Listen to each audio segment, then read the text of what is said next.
Hello students, आज हम इस वीडियो में जो है वो हम स्टार्ट कर रहे हैं। सबसे पहले क्लोम्स लॉ एंड अनदर जो है इसी के साथ हम पढ़ेंगे क्लोम्स लॉ इन वेक्टर फॉर्म। तो सबसे पहले हम पढ़ लेते हैं क्लोम्स लॉ। क्लोम्स लॉ के लिए हम क्या करते हैं, हम कंसिडर करते हैं टू ऑब्जेक्ट। फर्स्ट ऑब्जेक्ट पे चार्ज जो है वो अपने पास Q1, अनदर पे जो होता है Q2, और इनका जो डिस्टेंस होता है वो होता है अपने पास r, यानी उनका जो अपार्ट डिस्टेंस है वो है r। तो इसके जो डेफिनेशन है वो अपने पास क्या बनेगी, द फोर्स ऑफ अट्रैक्शन और repulsion between two stationary electric charge is directly proportional to the product of the charges and inversely proportional to the square of distance between them. तो यहाँ से अपने पास दो इक्वेशन बनेंगे जो हम इस तरीके से देख सकते हैं, f directly proportional to q1 q2 and f inversely proportional to square distance between them। Equation first and second को हम कंबाइन कर देंगे तो अपने पास यहाँ पे f directly proportional q1 q2 divide by r square.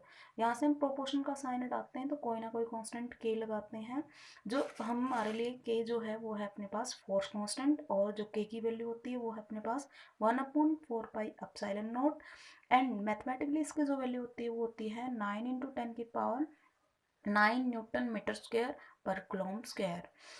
वह एप्सिलॉन नोट जो है वो अपने पास है प्रिमिटिविटी ऑफ फ्री स्पेस, और एप्सिलॉन नोट की जो वैल्यू होती है वो है 8.854 × 10 की पावर -12, और इसकी जो ऐसा यूनिट होती है वह है कूलम्ब स्क्वायर पर न्यूटन पर metre square.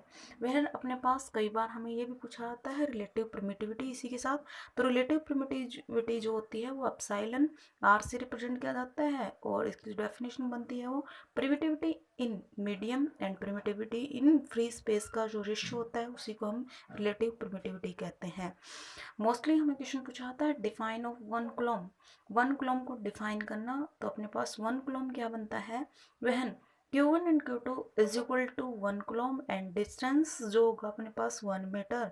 Force is equal to जो है अपने पास आएगा 9 × 10 की power 9 newton is called 1 coulomb.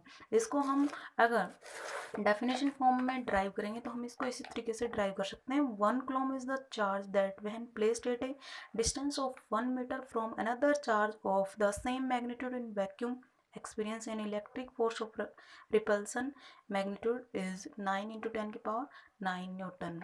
तो इसके साथ हम नेक्स्ट जो है वो पढ़ रहे हैं Coulomb's law in vector form. Coulomb's law in vector form के लिए हम ओरिजिन कंसीडर करते हैं, टू ऑब्जेक्ट लेते हैं Q1 एंड Q2। ओरिजिन से जो Q1 का डिस्टेंस है वो R1 और Q2 का जो डिस्टेंस है वो अपने पास है R2। तो इसके जो टू केसेस बनेंगे वो अपने पास फर्स्ट केस बनेगा when the force is repulsive case and when the force is attractive case. If the repulsive case then product of two charges always greater than 0।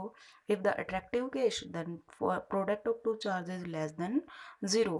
तो इसके लिए जो अपने पास केस बनेंगे Q1 टू Q2, उसका अपने पास case बनेगा वो हमेशा बनेगा 1/4 pi epsilon not Q1 Q2 divide by R square, और R यूनिट वेक्टर 2 1। यानी यहाँ पे हम सभी को पता है R unit vector is equal to क्या होता है, vector upon magnitude of the vector quantity.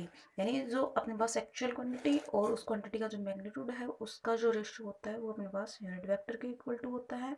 और R12 इज इक्वल टू, यानी जो पोजीशन वेक्टर कैलकुलेट करते हैं वो भी हम सभी को पता है, पोजीशन वेक्टर टू क्वांटिटी का कंसिडर करते हैं तो last quantity minus first quantity करते हैं। तो R12 के केस में R2 माइनस R1, और R21 के केस में R1 माइनस R2। इस प्रकार से अपने पास जो है F12 इज इक्वल टू आ जाएगा F minus F21। Another form में ये कह सकते हैं कि F1 और F21 का जो सम है always is equal to 0। That means coulomb's law agree with the newton third law. Thanks.